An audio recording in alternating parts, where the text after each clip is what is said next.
श्रीमद् भगवद गीता महात्म्य। श्री पृथ्वी देवी ने पूछा, है भगवान, है परमेश्वर, है प्रभु, प्रारब्ध को भोगते हुए मनुष्य को एक निष्ठ भक्ति कैसे प्राप्त होती है? श्री विष्णु भगवान बोले, प्रारब्ध को भोगता हो जो मनुष्य श्री गीता के अभ्यास में आसक्त हो, वही इसी लोक में मुक्त तथा सुखी तथा कर्म में मान नहीं होता। जिस प्रकार कमल के पत्ते को जल स्पर्श नहीं करते, उसी प्रकार जो मनुष्य गीता के ध्यान करते उसे महापाप आते पाप कभी स्पर्श नहीं करते। जहाँ श्री गीता की पुस्तक होती है, जहाँ श्री गीता का पाठ होता है, प्रयाग आदि सर्वतीर्थ निवास करते हैं।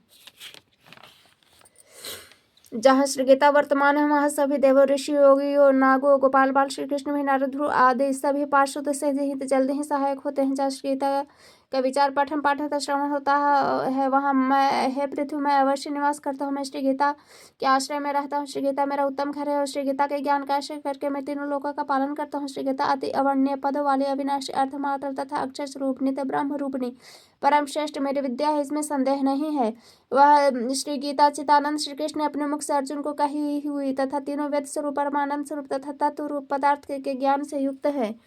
जो मनुष्य स्थिर मन वाला होकर नित्य श्री गीता के 18 अध्याय का जब पाठ करता है, ज्ञान रूप सिद्धि को प्राप्त होता है और फिर परम पद को पाता है। संपूर्ण पाठ करने में असमर्थ हो तो आधा पाठ करे तो भी गाय के दान से होने वाले पुण्य को प्राप्त करते हैं, इसमें संदेह नहीं। तीसरे भाग का पाठ करे तो गंगा स्नान का फल प्राप्त करता है। छठवें भाग का पाठ करे तो सोमयाग का फल प्राप्त है। जो मनुष्य भक्ति होकर नित्य एक अध्याय का भी पाठ करता हुआ है, रुद्र लोक को प्राप्त होता है, वह शिव जी का गण बनकर चिरकाल तक निवास करता है। हे पृथ्वी, जो मनुष्य नित्य एक अध्याय, एक श्लोक अथवा श्लोक के एक चरण का पाठ करता है, वो मनवंतर तक मनुष्यता को प्राप्त करता है। जो मनुष्य गीता के 10, 7, 5, 4, 3, 2, 1 या आधे श्लोक का पाठ करता है, अवश्य 10,000 वर्ष तक चंद्रलोक प्राप्त होता है। गीता के पाठ में लगे हुए मनुष्य की अगर मृत्यु होती है तो वह पुनः मनुष्य जन्म पाता है। गीता का पुनः अभ्यास करके उत्तम गति को पाता है। गीता ऐसे उच्चार के साथ जो मरता है वह सद्य गति को पाता है। गीता का अर्थ सुनने में तत्पर हुआ मनुष्य महापापी हो तो भी वैकुंठ को प्राप्त होता है, विष्णु के साथ आनंद करता है। अनेक कर्म करके जो नित्य श्री गीता के अर्थ का जो विचार करता है उसे जीवन मुक्त जानो, मृत्यु के बाद वह परम पद को पाता है। गीता का आश्रय करके जनक आदि कई राजा पाप रहित होकर लोक में यशस्वी बने तथा परम पद को प्राप्त हुए। श्री गीता का पाठ करके जो महात्मा का पाठ नहीं करता उसका पाठ निष्फल होता है। ऐसे पाठ को समरूप कहा गया है। इस महात्म सहित श्री गीता के जो अभ्यास करता है वह उसका फल पाता है और दुर्लभ गति को प्राप्त होता है। सूच्य बोले, गीता का सनातन है कहा, गीता पाठ के अंत में जिसका पाठ करेगा वह उपयुक्त फल प्राप्त करेगा। व्यास जी के द्वारा कहा हुआ तथा श्रुतियों में वर्णित श्री गीता जी का महत्व मुझे पहले भांति कही। सुध बोले, अपने पुरातन उत्तम गीता महात्म पूछा, वह अतिशय गुप्त है, वह कहने के लिए कोई भी समर्थ नहीं। गीता महात्म को श्री कृष्ण ही पहली बातें जानते हैं, कुछ अर्जुन जानते हैं तथा व्यास, सुखदेव, याज्ञवल्क्य और जनक आदि थोड़ा बहुत जानते हैं। दूसरे लोग कर्ण सुनकर लोक में वर्णन करते हैं। अतः श्री व्यास जी के मुख से जो मैंने सुना है वह आज कहता हूँ। आप विष्णु भगवान के मुख से कमल से निकली हुई यह गीता अच्छी तरह कंठस्थ करना चाहिए। शास्त्रों से संग्रह से क्या लाभ? श्री गीता धर्ममय, ज्ञानमय, सर्व ज्ञान के प्रयोजन तथा सर्वशास्त्रमय, अतः गीता श्रेष्ठ है। जो मनुष्य घोर संसार सागर को तैरना चाहता है उसे गीता रूपी नौका पर चढ़कर सुखपूर्वक पार होना चाहिए। जो पुरुष इस पवित्र गीता शास्त्र के सावधान होकर पढ़ता है वह भय शोक आदि से रहित होकर विष्णु पद को पाता है। जिसने सदैव अभ्यास योग से गीता के ज्ञान सुना नहीं है और फिर जो मोक्ष की इच्छा करता है वह मूढ़ात्मा बालक की तरह हंसी का पात्र होता है। जो रात दिन गीता शास्त्र पढ़ते हैं अथवा इसका पाठ करते हैं, सुनते हुए मनुष्य ने है पति निसंदेह देव ही जाने। हर रोज जल से किया हुआ स्नान मनुष्यों को मैल दूर करता है, किंतु गीता रूपी जल में एक बार किया हुआ स्नान भी संसार रूपी मैल का नाश करता है।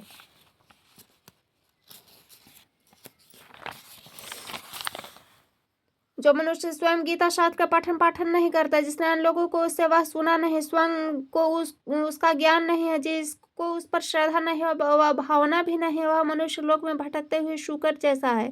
उससे अधिक नीच दूसरा कोई मनुष्य नहीं है, क्योंकि वह गीता को नहीं जानता। जो गीता के अर्थ में का पाठन नहीं करता उसे ज्ञान को, आचार को, व्रत को, ज्येष्ठा को तथा तप और यश को धिक्कार है। उसने अधम और कोई मनुष्य नहीं है।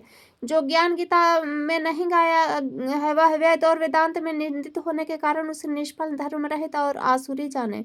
जो मनुष्य रात दिन सोते बोलते खड़े रहते हुए चलते गीता का यथार्थ सतत अध्ययन करता है सनातन मोक्ष को प्राप्त होता है। योगियों के स्थान में सिद्ध के स्थान में श्रेष्ठ पुरुषों के आगे संत सभा में, यज्ञ स्थान में विष्णु भक्तों के आगे गीता का पाठ करने वाला मनुष्य परम गति को प्राप्त होता है। जो गीता का पाठ और श्रवण हर रोज करता है उसने दक्षिणा के साथ अश्वमेघ आदि यज्ञ किए है ऐसा माना जाता है। जिसने भक्ति भाव से एकाग्रचित्त से गीता का अध्ययन किया है उसने सर्व वेद शास्त्र तथा पुराणों का अभ्यास किया है ऐसा माना जाता है। जो मनुष्य स्वयं गीता का अर्थ सुनता है, गाता है, परोपकार हित सुनाते हो परम पद को पाता है। जिस घर में गीता का पूजन होता है वहाँ तीन ताप से होने वाली पीड़ा तथा व्याधियों का भय नहीं रहता। उसको शाप या पाप नहीं लगता, जरा भी दुर्गति नहीं होती और शत्रु काम क्रोध लोभ मोह मद और मत्सर देह में पीड़ा नहीं करते। जहाँ निरंतर गीता का अभिनंदन होता है वहाँ श्री भगवान परमेश्वर में एक निष्ठ भक्त उत्पन्न होती है। स्नान किया हो या न हो, पवित्र हो या अपवित्र हो, फिर भी जो परमात्मा विभूति का और विश्व रूप स्मरण करता है उस सदा पवित्र है। सब जगह भोजन करने वाला, सब प्रकार का दान लेने वाला भी अगर गीता पाठ करता है तो कभी लेपन नहीं होता। जिस प्रकार चित्त सदा गीता में ही रमण रहता है वह संपूर्ण अग्निहोत्री सदा जप करने वाला क्रियावान तथा पंडित है। वह दर्शन करने योग्य धनवान योगी ज्ञानी यागी के ध्यान तथा सर्व वेद के अर्थ को जानने वाला है। जहाँ श्री गीता की पुस्तक का नित्य पाठ होता रहता वहाँ पृथ्वी पर प्रयागदादी सर्व तीर्थ निवास करते हैं।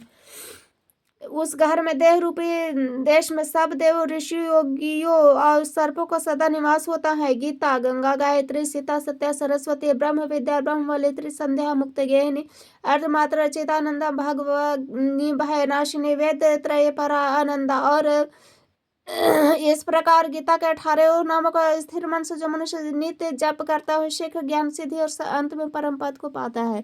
मनुष्य जो जो कर्म करे उसमें अगर गीता पाठ चालू रखता है तो सब कर्म निर्दोषता से संपूर्ण करके उसका फल प्राप्त होता है। जो मनुष्य श्राद्ध में पितरों को लक्ष्य करके गीता का पाठ करता है उसके पितृ संतुष्ट होते हैं और नरक से सदगति पाते हैं।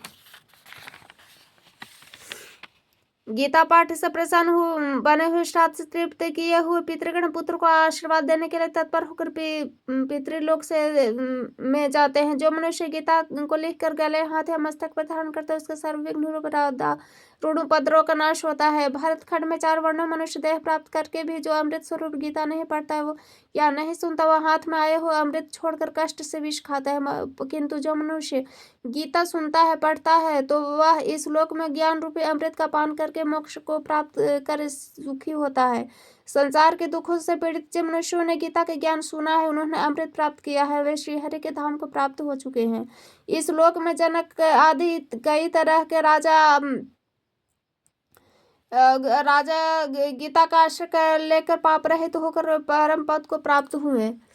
गीता में ऊंच और नीच मनुष्य विषय भेद नहीं है क्योंकि गीता ब्रह्म रूप है, अतः उसका ज्ञान सबके लिए समान है। गीता के अर्थ को परम आदर से सुनकर जो आनंदवान नहीं होता वह मनुष्य परमात्मा के कारण इस श्लोक में फल प्राप्त नहीं पाता किंतु व्यर्थ श्रम ही प्राप्त करता है। गीता का पाठ करके जो महात्म का पाठ नहीं करता उसके पाठ का फल व्यर्थ होता है, पाठ केवल श्रम रूप ही रह जाता है। इस महात्म के साथ जो श्री गीता का पाठ करता है तथा जो श्रद्धा से सुनता है वह दुर्लभ गति को प्राप्त होता है। गीता का यह सनातन महात्म मैंने कहा, गीता पाठ के अंत में जो इसका पाठ करते उपर्युक्त फल प्राप्त करता है।